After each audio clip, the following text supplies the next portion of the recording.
All right, we'll get started then. But before we get started, I've got some rules for you guys. Your feet are going to stay glued to the ground, and those carrots are going to stay in your hand. Because when Ollie comes down, which he will while I'm talking, his focus needs to be on me, not on you guys. Because if he's eating from you guys, I'm going to get knocked off the railing. So you are compromising my safety, and I'm not okay with that. So you hold on to your carrots or stay where you're at until I'm all done. Sound good?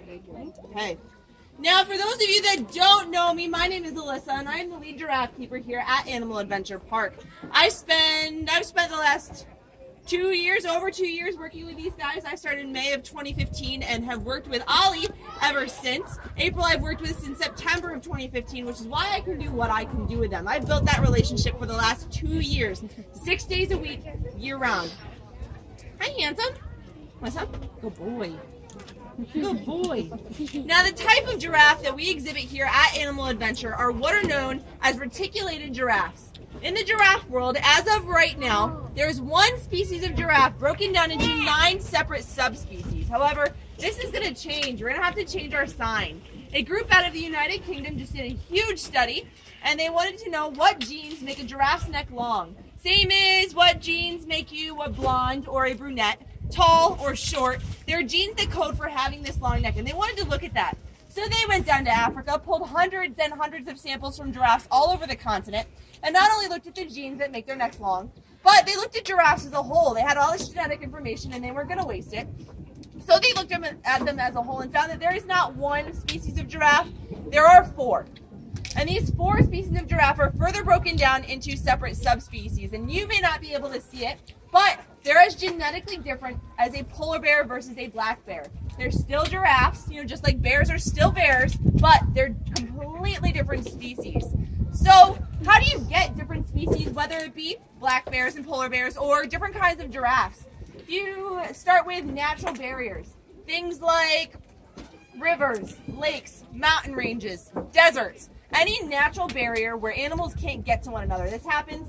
New message is received from 79245. You've got a big giant ocean separating them. That's how you get genetic separation. These guys don't have an ocean, but they do have all kinds of deserts and mountain ranges that separate them. From there, you add in human influences. We build cities, we build highways, we destroy their natural habitat so they further can't get to one another, which separates them even further. Now, what we're doing here at Animal Adventure by setting up the camera, by letting you guys come to see them, to feed them, what you guys are doing at home, talking to your friends, your family, your coworkers about giraffes is beyond important. Giraffes are in trouble. In the last 30 years, we have lost over 40% of giraffes. Now, this may not seem like a big number to you, but it's huge. Now, going further, I'll put that 40% in a little bit more perspective for you. Everybody knows about the plight of the elephants, and elephants are in trouble. Do not get me wrong on this. Elephants are in big trouble. They are poached nonstop for those big, beautiful tusks they have. They're in just as much trouble, but there are an estimated 400,000 elephants in the wild. There are an estimated 80,000 giraffes.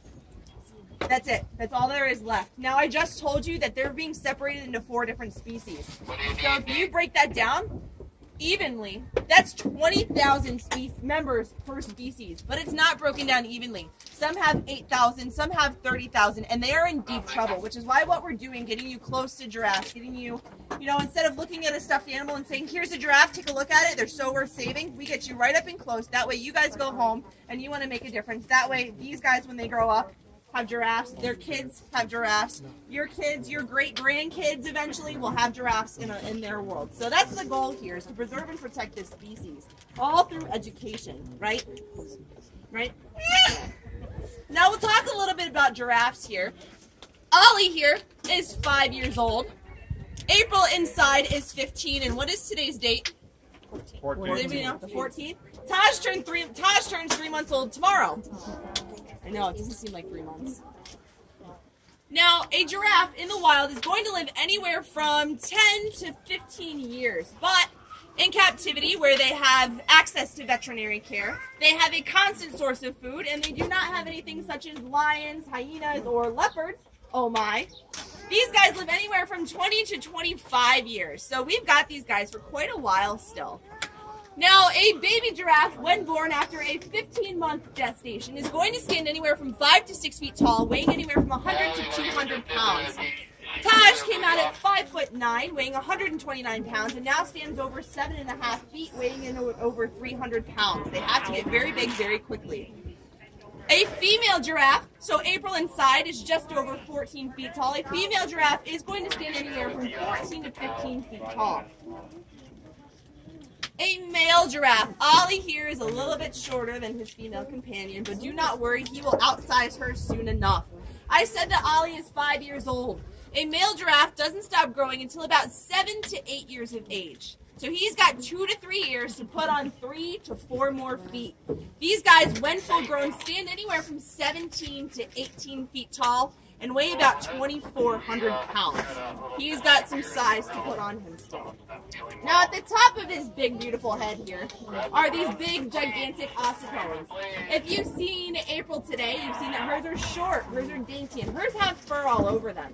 A male giraffe, when full grown and when fully mature, Ollie's not quite there yet, is going to have big, thick ossicones, as you can see, that stand about 5 inches off the top of their head. And very much like some of our own species, as they get older, they go bald on those ossicones as a sign of maturity. So if you ever go on a safari, ever go to another park, and you can't quite see underneath the skirt there and see, is that a male or a female, you find the easy spot on the top of their head and take a look at those ossicones. Now in a male, those ossicones are important in breeding behavior, which we'll talk about in just a minute. The next thing we'll talk about is this big, long, purple, work for it, tongue. Now this tongue is very long. It's 18 inches from the base to tip, but do remember that their face is about 2 feet long. His face is about the size of my torso. And it's big, it's purple, and it's very, very dexterous. Good boy. Now can I have some carrots ready over there in just a minute? Because he's going through it quick today. Now this big purple tongue is super dexterous because these guys eat acacia leaves. Now acacia leaves, an acacia tree, now imagine those of you that know these, an apple tree. Imagine an apple tree with pine needles. But these pine needles are not in one direction like your Christmas tree. They're in all different directions and they're sharp. They're sharper than your average pine needle. And that's what an acacia tree looks like. So what they do is they take their tongue, you ready? They wrap it around and they pull it off into their mouths. Now their tongue is also purple. And that purple tongue is for a very special reason. Acacia leaves are really, really low in nutrition, which means that they are constantly eating them. That means their tongues are constantly out in that African sun. Ooh, can I have that, please? He's going to be super happy about this. He's just going to help himself.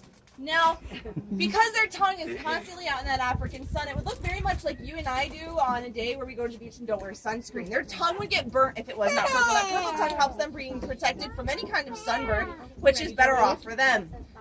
Excuse you. Now, the next thing we'll talk about is this thing that they're known for, this big, beautiful, long neck. That neck has the same number of vertebrae in it as you and I do in our necks. And that number is 7. They're just much, much larger. Yes? You want some more? I understand. Come on. Oh, you dropped it. Come on over. Personal space here. Now, this neck is really important, one, to define giraffes, but also males use it for breeding behavior. And I said that their ossicones are really important, as well as this bone on the front of their face. It acts almost like a third ossicone. When males are looking for girlfriends, they don't write them poetry. They do not bring them chocolates. They don't take them on a nice date out to a really fancy dinner. They stand shoulder to shoulder, and they duke it out on the African savannah. So what these guys do is they'll stand shoulder to shoulder. They swing these big, long necks around in big swooping motions in a behavior called necking. Very easy to remember. And the winner goes home with girlfriends. Loser goes home empty-handed. Now notice, I said winner goes home with girlfriends. Plural. He's a ladies' man. You want to wait? Typically, when you see a photo or you're watching National Geographic and you see a herd of giraffes, it is typically a bunch of females, their offspring, and then 1 to 2 males that are breeding the group. When a male wins, he does not win one girlfriend. He wins every susceptible female in the herd. So he spends the next couple days, next week or so, breeding all of those females, and then he is out. Males do not stick around for pregnancy. They do not stick around for birth. And they certainly do not stick around to raise the offspring, which is why you don't see Taj and Ollie together. In the wild, Ollie would be gone. He wouldn't even know that April was definitely pregnant. He would breed her and say, see you later, good luck, hope it's my kid. So, for that reason, they aren't together. In the next month or so, we're talking about putting them together and seeing how things go, but it's all based on these guys. We put them in an environment where they feel safe, they feel happy. So, we'll see how it goes. Now, one of the last things I'll talk about are these big, gigantic feet. A giraffe's foot, when full grown, you guys will see that when you come up and take a look at him here, is the size of a dinner plate. Now, their feet are what they use to protect themselves. Giraffes have 360 degrees of protection from those legs. They kick forward, they kick backward, and they can swing their hip joints out to the side. 360 degrees of motion.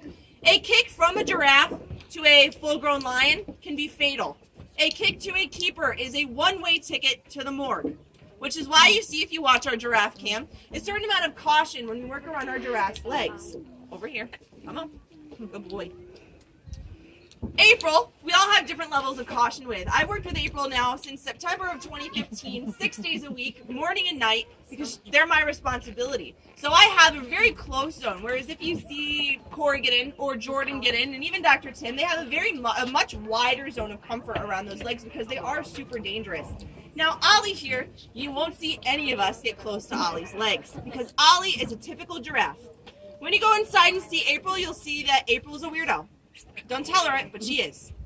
April is weird. April does not mind contact. We have had other facilities call us, ask us, email us, how do you get to work with her like that? We can't do that. How are you touching her stomach? She's weird. That's why. So when you guys feed her carrots, she doesn't mind if you put a hand up and touch her face. We never touch a giraffe's neck unless you've done my job and worked with them for 2 years, where they're comfortable. They don't know you. They don't know who you are. They want those these big, beautiful orange things that are their favorite treats out of your hand. They don't want to be touched. Ollie here doesn't want to be touched at all. I touched Ollie for the first time a week and a half ago without him freaking out. That's after 2 years. He doesn't know you, so when you feed him, please do not touch Oliver. You're going to create a very stressed out giraffe, and none of us want that.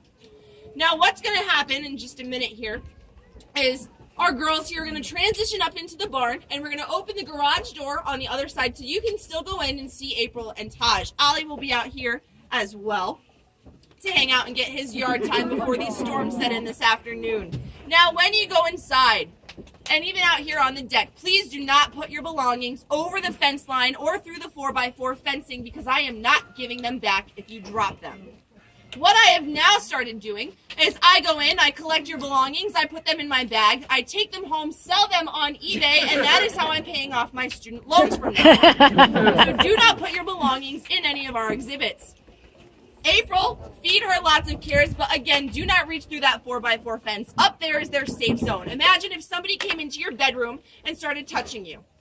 You're not going to like that. Somebody walks into your house and starts putting their hands all over you, all over your face. You don't like that, neither does she. That is a safe zone up there for all of our giraffes to go away to get their own time. So do not reach through that fence line. Now, finally, feed her lots of carrots, but Taj, we're not feeding carrots inside. We're not touching him inside. We want that to be his safe zone. We also don't want him to get overwhelmed. We've started feeding him carrots. He's working on it, but too many carrots makes a very sick baby. Just like feeding a 3-month-old baby a cheeseburger is going to make a very sick 3-month-old child. We don't want to do that with Taj inside, so don't feed him, but do get lots of photos in there. He is a cutie. He is a spitfire. He is very much like his dad, but he is a blast. So with that being said, come visit Ollie, feed him your carrots, but again, don't touch him. In just a second, we'll open that barn up, and we'll let you go see April and Taj inside. Actually, you can feed him.